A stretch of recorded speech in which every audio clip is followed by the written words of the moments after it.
नमस्कार दोस्तों, स्वागत है फिर से एक नई वीडियो के अंदर। बीएसटीसी और रीट लेवल 2 यानी कि रीट लेवल फर्स्ट और रीट लेवल 2 यानी कि बीएसटीसी और बीएड वाले सभी अभ्यर्थियों का यहाँ पर स्वागत है। दोस्तों, आपको पता होगा और आपको ये खबर मिल चुकी होगी या आपने ये खबर देख ली होगी कि अपना जो रीट का एग्ज़ाम है उसकी डेट घोषित हो चुकी हैं और जनवरी के दूसरे सप्ताह में जो है आपका रीट का एग्ज़ाम होने वाला है, यानी कि 15 जनवरी के आसपास जो है आपका रीट का एग्ज़ाम होने वाला है। आज 10 अक्टूबर है और आज जो है ये खबर प्रकाशित हुई है या इसकी घोषणा हुई है। ठीक है, ये कह सकते हैं हम। तो दोस्तों, बहुत ही कम समय हमें मिला है, यानी कि लगभग 90 दिन से भी कम टाइम को हम मान सकते हैं, यानी कि 90 दिन से भी कम का समय मिला है। उसमें बीच में दिवाली है, तो मान के चलिए कि आपके पास लगभग जो है 80 दिन का समय हमें मिला है और उसमें हमें कंप्लीट सिलेबस को देखना है। देखिए दोस्तों, पूरी कंप्लीट तैयारी हमको करनी है। काफ़ी सारे अभ्यर्थी हैं जो बीएसटीसी के हैं और नए अभ्यर्थी हैं जो जिनकी बीएसटीसी वर्तमान में चल रही है या जिन्होंने पहली बार अभी बीएसटीसी कंप्लीट किया है और पहली बार जो है वो रीट का एग्ज़ाम दे रहे हैं, या जिन्होंने पहले रीट का एग्ज़ाम दिया था या वो जो है उस चीज़ से चूक गए थे या उनकी रीट क्लियर नहीं हुई थी। तो उन सभी के लिए ये वीडियो इंपॉर्टेंट है। दोस्तों, सबसे पहले आपको जो है अपना सिलेबस देखना है। अगर आप पहले से अपनी तैयारी कर रहे हैं तो बड़ी अच्छी बात है कि आपको सिलेबस के बारे में पता होगा और आपने अपना सिलेबस काफ़ी कवर कर लिया होगा। पर जो नए अभ्यर्थी हैं जिन्होंने अभी तक जो है सिलेबस भी नहीं देखा है, उनके लिए विशेष तौर से हैं, या आपने अगर अभी तक सिलेबस ढंग से नहीं देखा है तो आप भी जो हैं इस वीडियो को एंड तक ज़रूर देखिएगा, क्योंकि सिलेबस के बिना हम अपनी तैयारी को प्रॉपर ढंग से या पूर्ण रूप से नहीं कर पाते हैं। तो सिलेबस आपको पता होना चाहिए, क्योंकि सिलेबस से ही आप डिसाइड कर पाएंगे कि आपको क्या पढ़ना है और क्या छोड़ना है। तो इसलिए सबसे पहले आप सिलेबस को देख लीजिए। दोस्तों, ये है दोस्तों रीट लेवल फर्स्ट का, यानी कि कक्षा 1 से 5 तक के लिए ये सिलेबस है।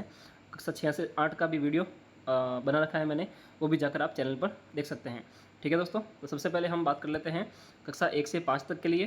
तो दोस्तों, यहाँ पर आपको सबसे पहले मिलेगी आपको साइकोलॉजी। ठीक है, तो यहाँ पर आपको मिलेगी सबसे पहले साइकोलॉजी, और साइकोलॉजी में आपको दोस्तों यहाँ पर 30 नंबर की साइकोलॉजी मिलेगी।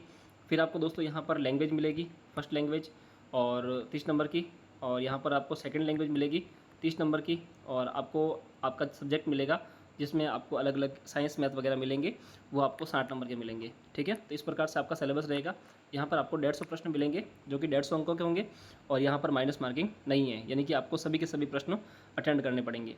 यहाँ पर दोस्तों आपको, अगर आप जनरल से हैं तो आपको यहाँ पर 90 नंबर लाने हैं, और अगर आप ओबीसी या अन्य कैटेगरी से हैं, SC ST से हैं, तो यहाँ पर आपको दोस्तों 82 नंबर लाने हैं। और इसके बारे में और कुछ अपडेट हैं, वो 2-4 दिन में आ जाएंगे तो आपको मिल जाएंगे। तो फिलहाल आपको जो है अपने सिलेबस की ओर ध्यान देना चाहिए। देखिए दोस्तों, सबसे पहले हम देख लेते हैं बाल विकास को, कि बाल विकास में क्या कुछ दे रखा है और बाल विकास में आपको क्या कुछ पढ़ना है। तो देखिए दोस्तों, बीएसटीसी वाले सभी अभ्यर्थी यहाँ पर ध्यान देंगे। कक्षा 1 से 5 तक के लिए हैं। सबसे पहला दोस्तों आएगा यहाँ पर आपका चैप्टर बाल विकास, जिसमें आपको 30 प्रश्न मिलेंगे 30 अंकों के। ठीक है, वही है जो लेवल सेकंड के अंदर था, वहीं इसके अंदर भी दे रखा है। देखिए दोस्तों, बाल विकास पढ़ना है आपको, जिसमें वृद्धि और विकास की संकल्पना, विकास के विभिन्न आयाम और सिद्धांत, विकास को प्रभावित करने वाले कारक, अधिगम से उसका संबंध और वंशानुक्रम और वातावरण की भूमिका। साथ ही आपको पढ़ना है यहाँ पर व्यक्तिगत विभिन्नता, व्यक्तित्व और बुद्धि। ठीक है, आगे हम देखते हैं। तो यहाँ पर दोस्तों आपको आगे पढ़ना है विविध अधिगमकर्ताओं की समझ और अधिगम में आने वाली कठिनाइयाँ, समायोजन यानी कि एडजस्टमेंट के तरीके, और उसमें अध्यापक की भूमिका क्या है। साथ ही आपको पढ़ना है दोस्तों अधिगम के सिद्धांत, अधिगम की प्रक्रियाएं और अभिप्रेरणा यानी कि मोटिवेशन के बारे में आपको यहाँ पर पढ़ना पड़ेगा। आगे दोस्तों लास्ट में आपको NCF पढ़ना है, राष्ट्रीय पाठ्यचर्या रूपरेखा 2005, आकलन मापन मूल्यांकन, क्रियात्मक अनुसंधान और RTE 2009 के बारे में आपको यहाँ पर पढ़ना पड़ेगा। तो ये दोस्तों साइकोलॉजी का सिलेबस है, जो कि आपको इसमें ये टॉपिक आपको पढ़ने पड़ेंगे। ठीक है, यहाँ पर दोस्तों हम बात करते हैं आपके फर्स्ट लैंग्वेज, यानी कि आपने यहाँ पर भाषाओं का चयन में फर्स्ट लैंग्वेज को हिंदी के रूप में चुना है। ये मैं मान लेता हूँ कि आपने अगर फर्स्ट लैंग्वेज के रूप में हिंदी को चुना है। अगर आपकी इंग्लिश अच्छी है तो आप इंग्लिश ले सकते हैं, और अगर आपकी संस्कृत अच्छी है तो आप संस्कृत ले सकते हैं। आप अपने हिसाब से अपनी भाषा का चयन कर सकते हैं। भाषा के चयन में भी आपको दिक्कत आ रही है और आपको समझ में नहीं आ रहा है, तो उसके ऊपर भी वीडियो बना रखा है मैंने, वो जाकर आप चैनल पर देख सकते हैं, या फिर आपको डिस्क्रिप्शन में ये वीडियो मिल जाएगा। तो देखिए दोस्तों, भाषा फर्स्ट में आपने अगर हिंदी लग रखा है तो इसमें भी आपको यहाँ पर दोस्तों 30 प्रश्न मिलेंगे 30 अंकों के।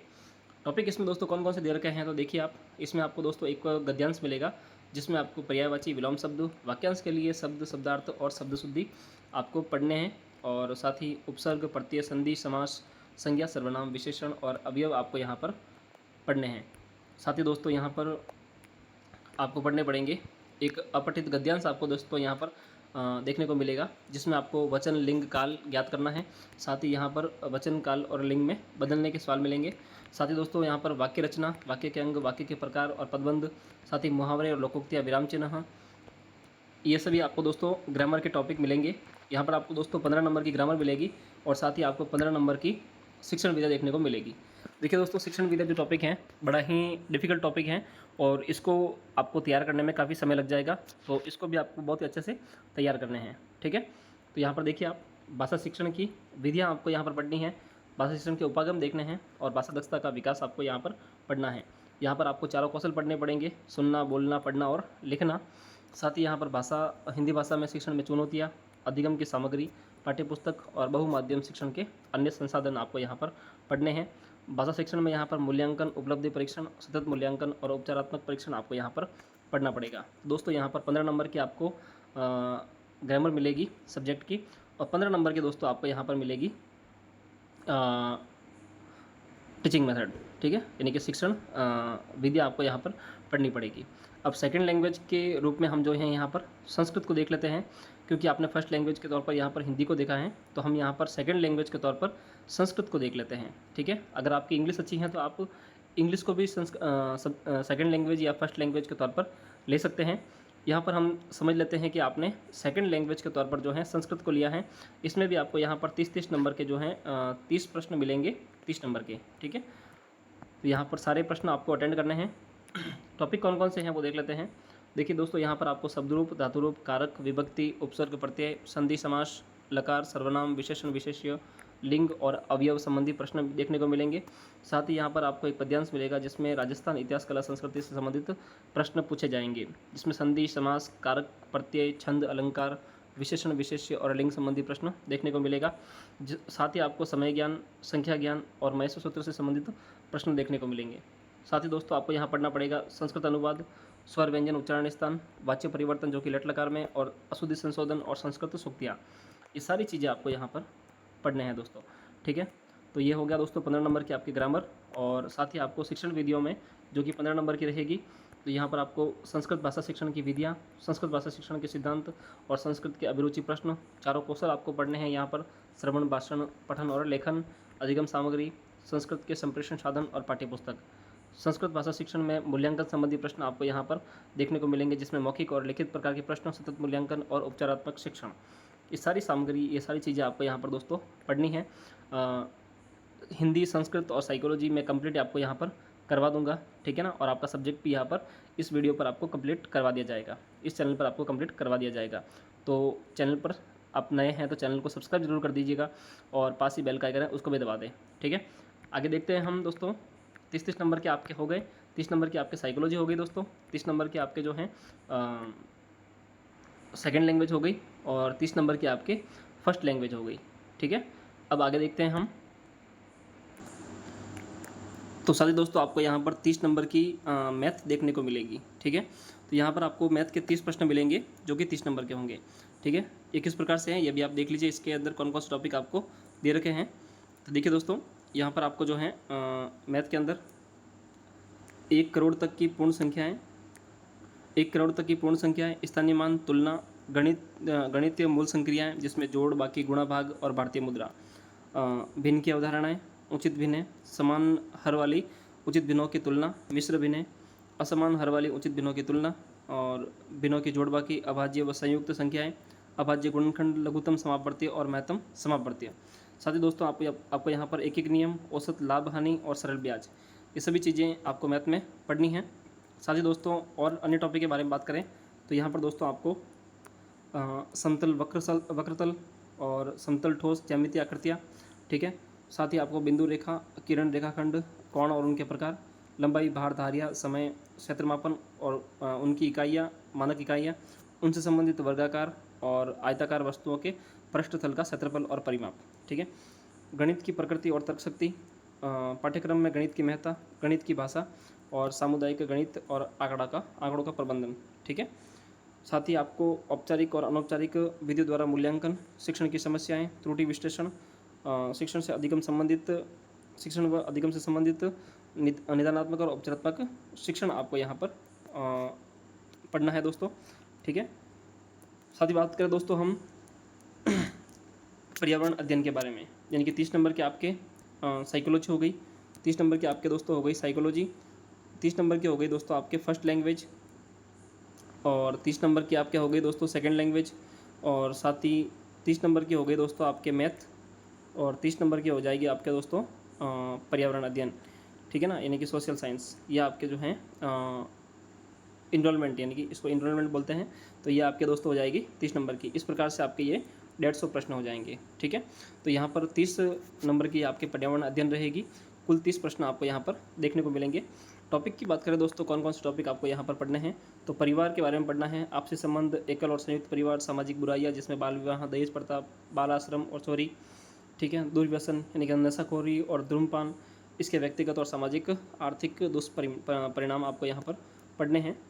साथ ही आपको वस्त्र और आवास के बारे में, ठीक है, विभिन्न ऋतुओं में पहने जाने वाले वस्त्रों का रखरखाव, हस्तकरघा, पावरलूम, जीव जंतुओं के आवास, मानव आवास और आवास के निकटवर्ती स्वच्छता अभियान के बारे में आपको पढ़ना है। साथ ही व्यवसाय के बारे में दोस्तों आपको पढ़ना है। हमारी सभ्यता और संस्कृति के बारे में पढ़ना है, जिसमें राष्ट्रीय प्रतीक, राष्ट्रीय पर्व, राजस्थान के मेले त्यौहार, राजस्थान की वेशभूषा, राजस्थान का खान पान, राजस्थान की वास्तुकला, राजस्थान की पर्यटन, राजस्थान की जो विभिन्न विभूतियाँ और गौरव विरासत हैं जिसमें दुर्ग, महल, स्मारक हैं, राजस्थान की चित्रकला और लोक देवता। यानी कि हम बात करें राजस्थान के कल्चर की, तो यहाँ पर आपको राजस्थान का कंप्लीट कल्चर आपको यहाँ पर पढ़ने को मिलेगा। ठीक है, यहाँ पर आपको यहाँ से प्रश्न आपके आएंगे। बात करें दोस्तों आगे परिवहन और संचार के बारे में, तो यहाँ पर यातायात और संचार के साधन, सड़क पर चलने वाले यातायात के नियम, यातायात के संकेत, संचार साधनों की जीवन शैली पर क्या प्रभाव पड़ता है, वो सभी आपको यहाँ पर देखने को मिलेगा। ठीक है ना, साथ ही दोस्तों आपको यहाँ पर अपने शरीर की देखभाल किस प्रकार से आप कर सकते हैं, इसके बारे में आपको देखना है, शरीर के अंगों के बारे में, साफ सफाई के बारे में। ठीक है, और साथ ही सजीव जगत में पादप जंतुओं के संगठन के स्तर, सजीवों में विविधता, राज्य पुष्प, राज्य वृक्ष, राज्य पक्षी, राज्य पुष्प, संरक्षित क्षेत्र, वन्य जीव, राष्ट्रीय उद्यान, वन्य जीव अभ्यारण्य, बाल संरक्षित विश्व धरोहर की जानकारी, पादप जंतुओं व उनके संरक्षण और कृषि पद्धतियों के बारे में। आगे हम जल के बारे में आपको प्रश्न देखने को मिलेंगे, जिसमें जन, वल, नम भूमि, मरुस्थल की मूलभूत जानकारी और जल प्रबंधन के बारे में आपको यहाँ पर पढ़ना है। साथ ही हमारी पृथ्वी और अंतरिक्ष के बारे में बात करें तो सौर परिवार और भारत के अंतरिक्ष यात्री आपको पढ़ने हैं। पर्वतारोहण के बारे में बात करें तो पर्वतारोहण में कठिनाइयाँ और काम में आने वाले औजार, भारत की प्रमुख महिला पर्वतराई कौन कौन सी हैं वो आपको पढ़ने हैं। साथ ही दोस्तों यहाँ पर आपको अंत में पर्यावरण अध्ययन के क्षेत्र और संकल्पनाएं और पर्यावरणीय शिक्षा शास्त्र आपको यहाँ पर पढ़ना है। तो दोस्तों ये समस्त जानकारी हैं जो आपको यहाँ पर पढ़नी है, और ये कंप्लीट सिलेबस है आपका 1 से लगाकर 5 तक, यानी कि लेवल फर्स्ट के लिए, BSTC वाले सारे अभ्यर्थियों के लिए ये सिलेबस रहेगा। तो दोस्तों यहाँ पर अपने सिलेबस को आपको बड़े ही ध्यान से देखना है, और सबसे पहले आपका जो है आपका सिलेबस ही आपका आधार होना चाहिए। तो इस सिलेबस को आप अपने PDF के रूप में, एक प्रिंट आउट के रूप में अपने सामने रखें। इसके 4-5 पेज निकाल दें जो भी आपके काम के हैं, यानी कि एक साइकोलॉजी का हो गया, एक आपका फर्स्ट लैंग्वेज, दूसरा आपका सेकंड लैंग्वेज, साथ ही मैथ का और पर्यावरण अध्ययन का। ये सारे पेज आप अपने एक पिनअप करके अपने सामने रखें और अपने सिलेबस को बड़े ही ध्यान से देखें, क्योंकि सिलेबस ही आपका आधार होता है। और सिलेबस अगर आपको याद हो गया तो मान के चलिए कि 20 से 30% आपकी तैयारी वहीं पे हो जाती है, और इसमें आपको आइडिया लग जाता है कि आपको पढ़ना क्या क्या है और छोड़ना क्या क्या है। आपके सिलेबस में आपको ये समझ में आ जाता है कि आपकी तैयारी कितनी है और कितनी नहीं है, कौन कौन सी चीज़ें आपको अच्छे से आती हैं और कौन सी चीज़ों पर आपको ज़्यादा फोकस करने की ज़रूरत है। ये सारी चीज़ें हमें जो है सिलेबस को देखने के बाद में ही पता लगती हैं। तो सबसे पहले आप अपने सिलेबस को देखिए और सिलेबस को समझने का प्रयास कीजिए। ठीक है, और अगर आपने सिलेबस देख लिया है तो अपनी तैयारी को निरंतर बनाए रखिए, और जिस प्रकार से आप तैयारी कर रहे हैं अपनी तैयारी को करते रहिए। तो दोस्तों ये था अपना सिलेबस कक्षा 1 से 5 तक के लिए, लेवल फर्स्ट के लिए। लेवल सेकंड का भी वीडियो बना रखा है, तो वो भी जाकर आप देख सकते हैं। डिस्क्रिप्शन में आपको ये मिल जाएगा, और इसका जो PDF है वो भी आपको मिल जाएगा। और अगर आपको किसी प्रकार का कन्फ्यूजन है, यानी कि आपको भाषाओं को लेकर कन्फ्यूजन है कि भाषा का चयन आपको किस प्रकार से करना है, तो वो भी जो है आप एक वीडियो अलग से बना रखा है मैंने, वो भी आप देख सकते हैं। ठीक है दोस्तों, तो अपना प्रिंट आउट के रूप में अपना सिलेबस निकाल के रखें। और अगर आपको सामग्री के बारे में चाहिए कि आपको कौन कौन सा कंटेंट आपके पास रखना है और किस प्रकार से आप इसकी तैयारी करेंगे, तो इसके ऊपर एक बढ़िया सा रणनीति के बारे में हम कल बात कर लेंगे और एक नया वीडियो आपके लिए आ जाएगा जिसमें हम एक परफेक्ट स्ट्रेटजी के बारे में बात करेंगे कि इस 80 दिनों के अंदर जो है आप अपनी तैयारी किस प्रकार से कर सकते हैं और अपनी सीट को किस प्रकार से पक्का कर सकते हैं। क्योंकि दोस्तों जब तक आपका प्री क्लियर नहीं होगा तब तक आप मेंस के लिए एलिजिबल नहीं रहेंगे। तो सबसे पहले आप अपने मेंस प्री पर आपको अपना फोकस करना है। तो दोस्तों ये था आज का वीडियो जो कि हमने सिलेबस के बारे में देखा। अपने सिलेबस को बड़े ही ध्यान से देखें और अपनी तैयारी को ज़ोर शोर से करते रहें। अभी आपके पास समय बहुत कम है तो अपना फोकस सिर्फ और सिर्फ अपनी तैयारी पर रखें। इन 80 दिनों में आपको बड़े ही तन मन और बड़े ही ध्यान से जो है आपको अपने चीज़ों के ऊपर फोकस करना है और अपनी पढ़ाई के ऊपर ध्यान देना है। तो मिलते हैं दोस्तों एक नए वीडियो में, तब तक के लिए धन्यवाद। जय हिंद।